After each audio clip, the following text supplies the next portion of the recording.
If you aren't aware of what this is, I've been looking at prospects that are able to get turnovers for the Buccaneers because they heavily struggled with that in 2024. And so I figured what better way to address the issue than to draft prospects with an eye for getting turnovers on defense. Last episode, I looked at Jahdae Barron, and this time around, I will be looking at LSU defensive end Bradyn Swinson. Now, Bradyn Swinson took a while to get going, but once he started his car, he went roaring down the track. He went from not being able to crack 5 sacks in a collegiate season to having 9 sacks in 2024, on top of his 2 forced fumbles and also one of the highest pressure rates in the entire nation. If you watch some of the games that he's performed the best, you might notice some similarities to another guy that I looked at on this channel in Jalen Walker. However, there are a few noticeable differences. Much like Jalen, he does use his athletic ability to beat tackles around the edge and also just uses his speed to get past them. He is a very good athlete. However, unlike Jalen Walker, he has a much more varied pass rush tool set and is able to use his hands to beat tackles if he isn't able to get past them initially, although he does seem to have some issues with disengaging blocks, especially in the run game, which I'll talk about in a little bit. Now, while Swinson may have the ideal frame for playing NFL defensive end, he doesn't necessarily have the best weight to play that position. He only weighs in at 250, and I believe that's what he's played most of his college career as. So that's not the best weight, and I think that does contribute to some of the issues he has, especially in the run game, which is easily his biggest weakness. His weakness to be able to disengage with blockers really shows up in the run game, where he's just not able to beat tackles with his initial move, and so kind of just gets washed down.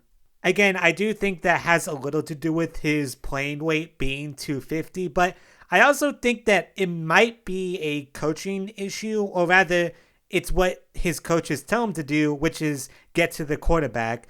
Swinson is very adept at getting to the quarterback and disrupting plays, even when he's not getting sacks.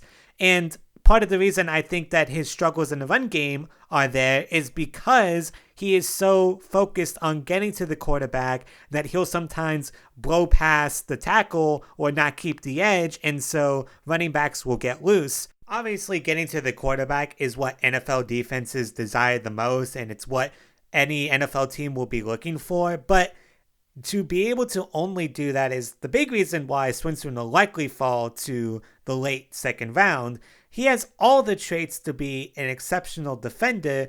The question is, can he play any other position outside of a pure pass rusher?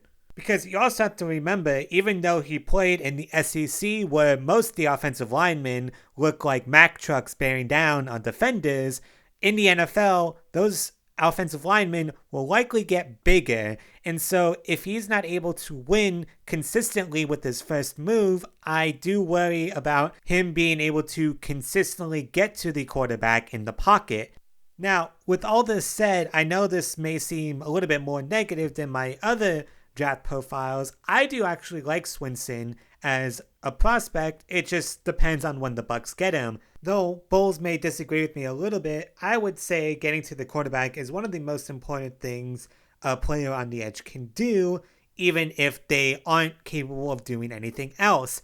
If the Bucs were to draft Swinson, let's say late second or maybe even in the third, if he manages to fall that far, he would likely be a very obvious passing down player where they only play him to make sure that they can get to the quarterback when it's, say, 2nd and 20 or something like that, where the Bucs know the other team is only going to be passing the ball. That's probably where he would shine the most on the Bucs and really any team that wants to draft him. And then even though you are playing him on obvious passing downs, you do have to hope in the future that eventually he will turn into a better every down player and is able to play the run and not just play the quarterback. What this pick would ultimately come down to is if you believe his 5th year was the sign of his future as opposed to just essentially a fluke.